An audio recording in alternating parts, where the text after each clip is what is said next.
Hai guys, selamat datang di channel Alur Cerita Film Detektif Movie. Di kesempatan kali ini, Mimin akan membahas alur cerita film yang berjudul The King's Man. Film yang dirilis pada tahun 2021 ini disutradarai oleh Matthew Vaughn, dibintangi oleh Jim Hansu, Gemma Arterton, Rob Fiennes, Rhys Ifans, dan nama besar lainnya.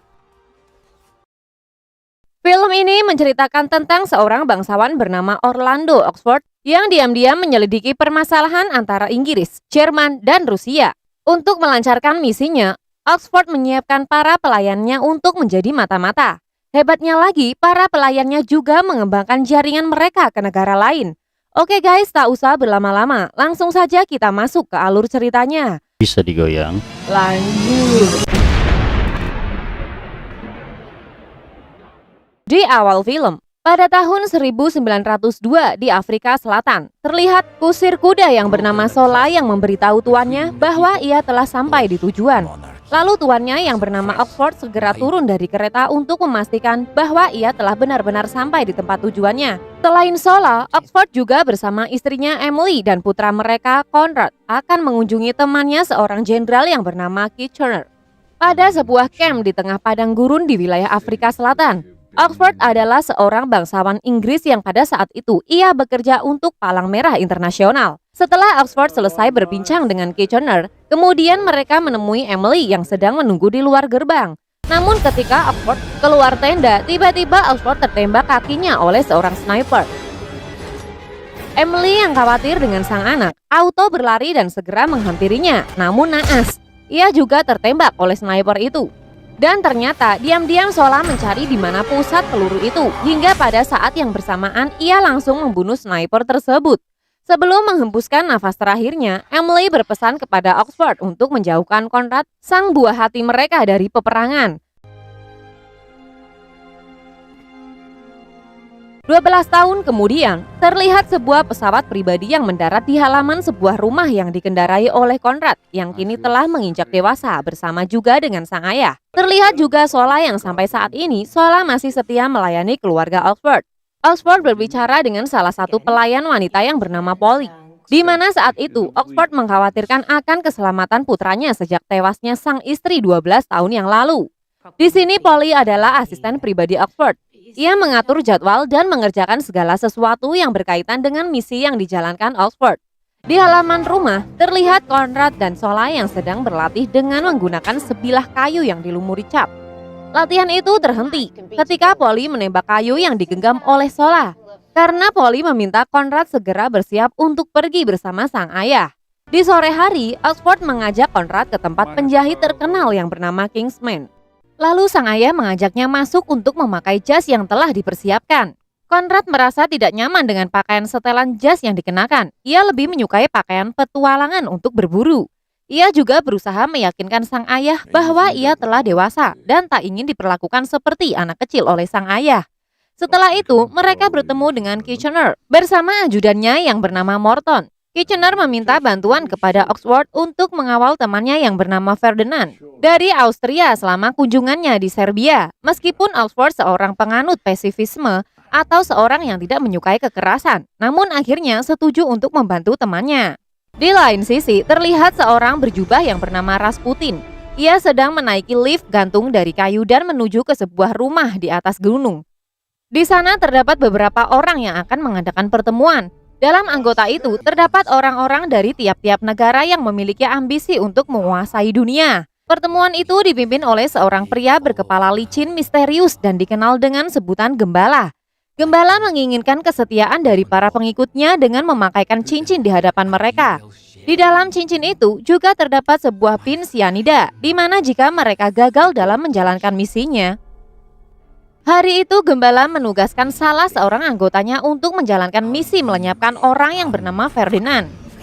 Dan kini salah seorang anak Gembala yang bernama Prinsip sedang mempersiapkan sebuah peledak yang siap untuk menyerang targetnya. Ia akan menyerang Ferdinand yang sedang menaiki mobil dan dikawal oleh banyak orang termasuk Oxford dan Conrad. Melihat ada kesempatan, Prinsip langsung melempar bom itu ke arah mobil Ferdinand. Beruntung Conrad dengan tangkas menangkis bom itu dan mengenai mobil di belakangnya. Mengetahui aksinya gagal, Prinsip segera menyelinap masuk kembali ke dalam gedung. Sang ayah sangat khawatir dengan keselamatan anaknya dan mengatakan kepada Konrad tidak seharusnya ia mengajaknya. Namun Konrad memastikan kepada ayahnya bahwa ia bisa menjaga diri. Prinsip yang merasa tugasnya gagal memutuskan akan menelan pil sianida yang ada di dalam cincin miliknya. Namun sebelum menelan pilnya, ia melihat satu kesempatan lagi. Mobil Ferdinand yang saat ini melaju melewatinya dan akan berbalik arah menuju melewatinya karena ternyata di depan adalah jalan buntu. Ia segera mengeluarkan pistol dari balik bajunya saat mobil Ferdinand semakin dekat. Ia langsung berdiri dan menembak Ferdinand beserta istrinya. Kemudian para pengawal Ferdinand langsung meringkus prinsip sang anggota gembala itu. Dalam perjalanan kereta menuju Inggris, Oxford menceritakan sebuah kisah tentang 3 raja yang merupakan saudara sepupu yang kini memimpin negara Inggris, Jerman, dan Rusia. Dari ketiga orang itu, hanya Raja Inggrislah yang memiliki niat untuk menjaga perdamaian dunia. Ia pun mengirimkan pada saudaranya yang lain agar tidak terpancing dengan kejadian pembunuhan Ferdinand. Terlihat salah satu ajudan Kaisar William dari Jerman adalah orang yang hadir dalam rapat dengan gembala. Di sini Erik menyarankan kepada Kaisar untuk mengabaikan surat tersebut dan memulai perang dengan Rusia. Sedangkan Raja Rusia yang bernama Nicholas juga mendeklarasikan perang dengan Jerman atas saran dari orang kepercayaannya yang bernama Rasputin yang merupakan pendeta yang disegani pada masa itu. Rumor akan terjadinya perang telah didengar oleh Oxford dan Kitchener yang membuat Konrad kembali berusaha untuk bergabung dengan militer demi tanah airnya. Namun hal itu kembali ditentang ayahnya karena tak ingin kehilangan putra semata wayangnya di medan pertempuran. Sang ayah kemudian menceritakan bahwa dulu dirinya sempat bergabung menjadi salah satu prajurit Inggris sampai akhirnya Ratu Victoria memberikan penghargaan salib Victoria kepadanya. Ia sangat menyesal karena telah membunuh musuhnya hanya demi ambisi sang penguasa pada masa itu. Sementara gembala dan anggotanya mulai menjalankan misi mereka membuat Rusia dan Jerman saling berperang. Hanya dalam waktu 2 tahun sumber daya dari kedua itu terkuras habis akibat peperangan. Misi gembala selanjutnya adalah menarik Rusia dari peperangan tersebut dan membuat Jerman menyerang Inggris dengan kekuatan penuhnya. Lewat film dokumenter yang ditayangkan, gembala menyimpan kebencian yang dalam kepada Inggris. Ia adalah seorang Austria yang berkebangsaan Skotlandia. Ia memerintahkan Rasputin untuk mewujudkan misinya. Rasputin pun segera menjalankan misinya di mana di hari itu, ia memberikan kapsul kecil kepada putra Tsar Nicholas yang di dalamnya diberikan opium. Istri Nicholas pun tidak tega melihat putranya yang pingsan dalam genggaman Rasputin. Lalu ia meminta suaminya menuruti apa kemauan pendeta Rasputin. Akhirnya Tsar Nicholas pun menuruti kemauan Rasputin. Kini Raja Tsar Nicholas memerintahkan pasukan Rusia untuk mundur dari peperangan, guys. Tanpa disadari Rasputin, ada seseorang yang melihat semua kejadian itu. Ia adalah Felix, sepupu Konrad yang kemudian menulis surat kepada Konrad tentang apa yang terjadi dengan Raja Tsar Nicholas. Konrad kemudian membawa surat Felix kepada Kitchener yang tengah bersama Morton. Lalu mereka memikirkan langkah apa yang harus segera diambil. Kemudian Morton memberikan sebuah usul agar Inggris segera membentuk pasukan elit untuk pergi ke Rusia dan membereskan masalah ini. Kitchener pun setuju atas usul dari Morton agar segera dilaksanakan. Lalu Konrad meminta untuk ikut bersama mereka ke Rusia. Namun tiba-tiba Oxford muncul di mana ia meminta Konrad untuk segera pulang. Singkat cerita, kini Kitchener telah berada di sebuah kapal yang tengah berlayar di laut lepas menuju Rusia. Morton membawakan setumpuk dokumen yang harus dibaca Kitchener. Kemudian Morton keluar meninggalkan Kitchener. Ketika Kitchener sedang membawa dokumen itu, tanpa terdeteksi, sebuah kapal selam ternyata telah mengintai kapalnya. Si penembak peluru kendali itu ternyata juga anggota dari gembala. Terbukti dari jarinya yang tersemat sebuah cincin keanggotaan gembala. Dan ia segera melancarkan aksinya dengan menekan tombol yang kemudian meluncurkan sebuah peluru peledak ke arah kapal Kitchener dan tak berselang lama kapal hancur yang tenggelam ke dalam laut. Kini berita tentang kematian Kitchener yang diserang kapal Jerman telah menyebar di sebuah surat kabar. Di meja makan, Konrad terus berbicara bahwa hal itu merupakan konspirasi untuk membunuh Ferdinand dan Kitchener. Sementara Oxford sibuk membaca surat Kitchener yang dikirim kepadanya. Melihat tekad yang begitu besar dari putranya, lalu Oxford mengajaknya menuju ke ruang rahasia yang ternyata di sana telah ada Polly dan Sola. Oxford menjelaskan kepada Konrad bahwa selama ini mereka membentuk organisasi intelijen yang sangat penting bagi kerajaan Inggris. Lewat orang-orang kepercayaan keluarga Oxford, yakni Polly dan Sola. Mereka mengirimkan banyak informan yang menyamar sebagai pelayan ke berbagai negara di belahan dunia. Dari hasil interogasi yang dilakukan Oxford pada pelaku pembunuh Ferdinand dan juga informasi pelayanan di kediaman Tsar Nicholas, diketahui bahwa Rasputin memiliki sebuah organisasi terstruktur yang memungkinkan mengendalikan perang yang sedang terjadi. Atas informasi tersebut, mereka memutuskan berangkat ke Rusia untuk membunuh Rasputin dengan meracuni kue yang merupakan makanan kesukaannya. Konrad juga ditugaskan untuk menarik perhatian Rasputin. Pada malam hari, Felix mengadakan pesta yang mengundang para bangsawan termasuk Rasputin. Oxford dan Konrad juga datang untuk menjalankan misi mereka. Saat itu, Konrad mulai mencoba merayu Rasputin, namun hal itu tidak berjalan mulus. Karena saat itu, Rasputin lebih tertarik untuk berbicara dengan ayahnya. Akhirnya, Oxford pun bertukar tempat duduk dan duduk di depan Rasputin. Saat itu, Oxford mengeluhkan sakit di lututnya. Mendengar keluhan Oxford, Rasputin mengajak untuk mencari ruangan lain untuk mengobati lukanya. Ketika sampai di sebuah ruangan, Rasputin meminta Oxford melepaskan celananya agar ia bisa mengobati luka di lutut akibat tembakan peluru beberapa tahun yang lalu. Tepat di atas meja, tersaji sebuah kue yang berisi racun yang telah disiapkan untuk Rasputin. Saat itu tanpa ragu Rasputin pun memakan kue itu, guys. Saat itu ia mulai mengobati lutut Oxford sekaligus menghipnotisnya. Setelah itu, Rasputin meminta Oxford untuk berendam di air dingin agar kakinya bisa kembali normal. Meski tak percaya bahwa kakinya kini telah membaik, Oxford akhirnya mengikuti perintah Rasputin. Rasputin yang selama ini selalu sarapan dengan kopi sianida ternyata menyadari racun sianida yang ditaruh di dalam kue yang ia makan sebelumnya. Tahu akan hal itu, auto membuat Rasputin membunuh Oxford. Tak lama kemudian, Sola dan Konrad yang sejak tadi menguping di balik pintu langsung masuk untuk menyelamatkan Oxford dan membuat mereka bertempur melawan Rasputin. Rasputin sempat membuat Sola kewalahan menghadapinya. Namun dengan dibantu oleh timnya, akhirnya Rasputin tumbang. Sementara Gembala mengamuk dan marah-marah atas kematian dan kegagalan Rasputin dalam menjalankan misinya. Kemudian ia memerintahkan anggota lainnya yang bernama Lenin untuk melanjutkan misinya. Sementara Oxford dan lainnya merayakan keberhasilan mereka dengan bersulang di dalam kereta sekaligus merayakan ulang tahun Konrad yang ke-19. Momen ini tidak disia-siakan untuk meminta izin kembali ke ayahnya untuk mendaftar sebagai prajurit tentara. Namun sang ayah tidak juga memberikan restunya, dan hal itu membuat Konrad memutuskan untuk mendaftar menjadi prajurit Inggris mesti tanpa restu dari sang ayah. Di lain sisi, Gembala kembali merencanakan aksinya dengan membuat sebuah misi untuk menghancurkan negara Inggris yang dipimpin oleh Raja George dengan membuat rakyat mereka kelaparan. Tak ingin melihat Amerika sebagai sekutu, Inggris ikut turun dalam perang kali ini. Eric meminta Kaisar William untuk mengirim sebuah pesan rahasia kepada sekutu mereka Meksiko. Pesan itu pun didengar oleh Angkatan Laut Inggris yang dipimpin oleh Morton dan juga diketahui oleh Oxford. Ia pun segera memerintahkan Polly untuk memecahkan kode itu yang ternyata meminta Meksiko menyerang Amerika sebagai serangan peralihan. Sedangkan Konrad mulai menjalankan latihannya sebagai prajurit Inggris di kamp pelatihan. Presiden Amerika Wilson mendapat berita rahasia dari pihak Jerman yang menolak untuk tidak melakukan apapun selama tidak ada bukti. Kemudian Oxford melaporkan kepada Raja George penemuan kode rahasia itu dengan tujuan mengakhiri peperangan pada saat itu.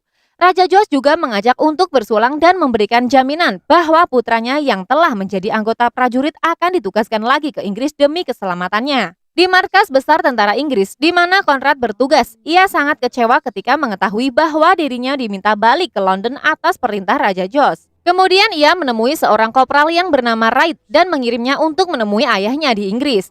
Di sini Konrad menukar identitasnya dengan Wright agar dirinya bisa ikut berperang di medan pertempuran. Dan Wright lah yang akan kembali ke Inggris menemui ayahnya. Setelah berhasil meyakinkan Sola bahwa ia adalah teman dari Konrad, Wright pun dipersilakan untuk bertemu Oxford. Di dalam sana Wright memberikan sepucuk surat yang ditulis langsung oleh Konrad tentang keinginannya agar bisa ikut berperang di garis depan sebagai seorang prajurit. Di dalam surat itu juga dituliskan sebagaimana peperangan pertama yang dihadapi Konrad di medan pertempuran melawan pasukan Jerman. Di mana saat itu, di depan Konrad ada seorang tentara Jerman yang berlari ke tengah pertempuran dengan membawa bendera negara Inggris, yang ternyata ia adalah mata-mata Inggris yang sedang membawa pesan penting. Akhirnya komandan pasukan memerintahkan 6 anggota untuk bersamanya nanti malam untuk menemui mata-mata yang terjebak di tengah medan pertempuran. Konrad yang ikut bergabung dalam misi penyelamatan itu bersama 6 prajurit lainnya mendekati lokasi mata-mata yang ternyata telah ada beberapa tentara Jerman yang juga mencari informasi tersebut. Agar tidak menarik perhatian, para prajurit itu tidak diperbolehkan menembak tapi menggunakan sebilah pisau. Konrad yang selamat akhirnya bertemu dengan mata-mata Inggris yang kehilangan satu kaki akibat ledakan sebelumnya. Mata-mata dari Inggris itu kemudian meminta Konrad untuk membawa informasi itu dan kembali ke kamp mereka. Namun Konrad menolak dan memilih pergi bersamanya dengan cara menggendong mata-mata itu pagi harinya. Konrad menggendong si mata-mata dan berlari menuju pertahanan pasukan Inggris. Di tengah hujan tembakan dan lontaran peledak, Konrad terus berlari dan tak memperdulikan keadaan sekitarnya. Namun tiba-tiba sebuah ledakan jatuh di sekitar mereka dan membuat mereka terjungkal dan masuk ke jalan pertahanan pasukan Inggris. Lalu si mata-mata tewas seketika. Namun ajaibnya, Konrad ternyata masih hidup dan baik-baik saja. Kepala Regu sangat senang melihat Konrad yang berhasil membawa pesan pentingnya. Kepala Regu merasa Konrad pantas mendapatkan medali. Kemudian ia menanyakan namanya. Teman Wright yang mendengar nama sahabatnya curiga kalau Konrad adalah mata-mata musuh. Lalu ia menembak kepalanya tepat di dahinya. Sungguh tragis nasib Konrad, di mana seharusnya ia menjadi pahlawan bagi Inggris tapi harus mati di tangan temannya sendiri. Informasi dari mata-mata yang berhasil diselamatkan oleh Konrad ternyata menjadi bukti yang kuat yang membuat Presiden Amerika mulai mempertimbangkan untuk ikut dalam peperangan. Namun di sisi lain, pemimpin Rusia mendeklarasikan pengunduran diri Tsar Nicholas sebagai pemimpin negara itu sesuai yang diatur sebelumnya oleh Rasputin. Sedangkan Erik bersama Matahari mendatangi kembali pimpinan mereka untuk melaporkan kemungkinan Amerika yang ikut berperang. Si gembala misterius itu pun memerintahkan Matahari untuk menghubungi mata-mata mereka di Amerika yang bernama Dupont untuk memberikan Matahari akses agar bisa bertemu langsung dengan Presiden Wilson. Sementara Oxford masih sangat terpukul atas kematian putra satu-satunya itu. Ia kedatangan Raja George yang memberikan medali kehormatan milik putranya sekaligus memberitahukan posisi Inggris dalam keadaan yang genting. Oxford terlihat tidak memperdulikannya sampai pada akhirnya Polly menyadarkannya dengan mengatakan bahwa Oxford harus melanjutkan perjuangan putranya yang telah tewas. Setelah berhasil menyadarkan Oxford, akhirnya mereka mulai menjalankan misinya untuk menyelamatkan Inggris dari perang yang dihadapi saat ini. Kemudian Oxford bertemu dengan duta besar untuk mencari informan tersebut. Di dalam kedutaan, tanpa sengaja Oxford menemukan sal merah yang sama persis dengan sal yang digunakan oleh pembunuhan Ferdinand sebelumnya. Tak lama kemudian, ada seorang wanita pemilik sal tersebut dari ruangan duta besar yang bernama Matahari. Dari informasi yang dikatakan duta besar, Matahari ternyata telah merayu Presiden Wilson dan merekamnya yang digunakan untuk memeras Presiden Wilson agar Amerika tidak ikut dalam peperangan.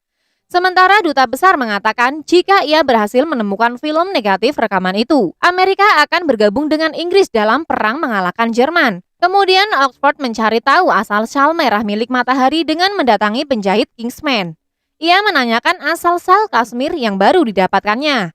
Penjahit menunjukkan satu-satunya daerah di wilayah pegunungan penghasil kambing sebagai pembuat sal itu. Dan Oxford pun bersama Polly dan Sola langsung menuju lokasi tersebut. Menggunakan pesawat miliknya, Oxford mulai melakukan rencana mereka dengan terjun ke atas sebuah tebing menggunakan parasut agar bisa menembak suar sebagai tanda untuk Polly dan Sola. Oxford sempat tersangkut di tebing, namun Oxford segera berusaha memanjat kembali agar ia bisa sampai di atas sana. Oxford hampir saja jatuh ketika sebuah batang pohon yang jatuh ke arahnya, dan akhirnya Oxford berhasil memanjat dalam keadaan selamat.